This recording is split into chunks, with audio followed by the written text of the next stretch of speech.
elkarteak Komunikazioz bortitza bizi hizkuntza bat liburua argitaratu du. Francesco Tonuziren Haurren hiria eta Eike Freireren Berdean ezi liburuekin batera, euskarara ekartzen dugun 3. liburua da hau. Marshall Rosenbergen liburu honek istorioak, rolantzespenak eta errealitateko adibideak baliatzen ditu komunikazioz bortitzaren prozesua modu errazean azaltzeko. Liburua euskaraz argitaratzea hilabeteetan luzatu den talde lan eder baten emaitza izan da. Itzulpen lana Diego Martiatuk egin du. Nerea Mendizabalek edukia gainbegiratu eta euskarazko edizioari hitza aurrea egiteko ardura izan du.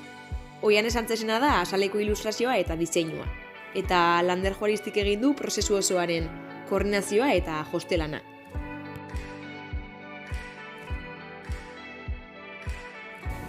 Bueno, Txatxilipurdi elkartean euskarazko aisialdi hezitzailean egiten dugu lan, edo euskarazko aisialdi hezitzailetik egiten dugu lan bestelako jendarte eredu bat, edo amesten dugu jendarte eredu hori eraikitzeko asmotan. Gure eguneroko lanian harremanak dira oinarrisa, askotan tresna eta baitxa helburu bai. Eta aurrekin, erabiekin edo lankidean artean, edo baita udaleko ordezkariekin eduki aldugun harremanak horrek osasuntsuak eta horretan trebatzeko beharra ikusi ginunez, hasi ginen topatzen, ze tresna eduki ginoan inguruan honetan bide bat egiteko. Eta komunikazioz bortitzakin egin joan topo, eta lanildo azaldu ginoan elkartean barruan. Lanildo honen helburua da, norbanakotik, baina modu kolektibo baten, harremanetan trebatzea, harreman onak izateko bide bat egitea, eta lanildo honen baita kokatzen dugu liburu honen euskaratzea. Komunikazioz bortitza, bizi hizkuntza bat, Marshall Rosenbergen liburua euskarara ekartzea. Oso gure txikitasunetik, oso modu xumian, baina uste dugu euskal komunitatean zatu bai, erabilgarri izan lan liburua dela.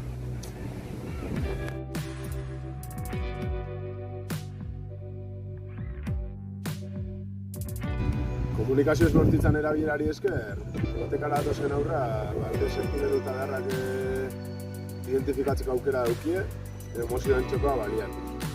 Honen bitartez, euren autoezagutza eta autorregulazioa garatzen daue, aurrez izan dako emozio eta beharrak ezagutu eta kanporatu.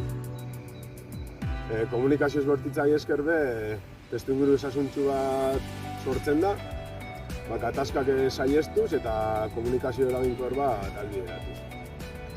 Eta horrez gain, hitzaien dako be, egoerak modu objektibo baten ikusten laguntzen duzku, epaiak alde batera utziz.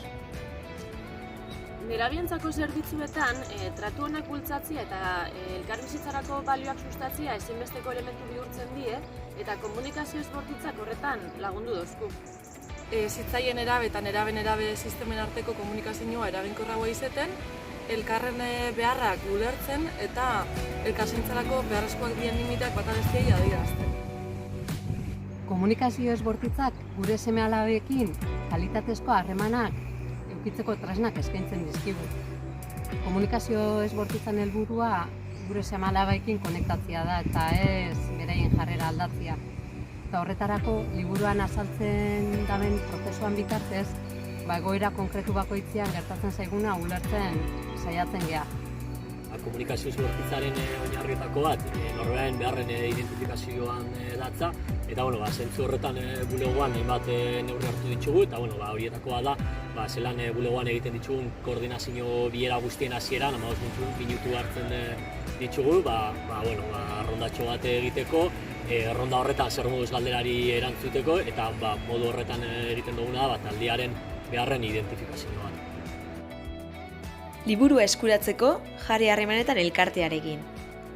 Hurbildu gure bulegora, edota idatzi edo deitu, txatxilipurdi@txatxilipurdi.eu helbidera, edo 943 794 544 telefonora. Eskaera egin eta zure etxean jasoko duzu.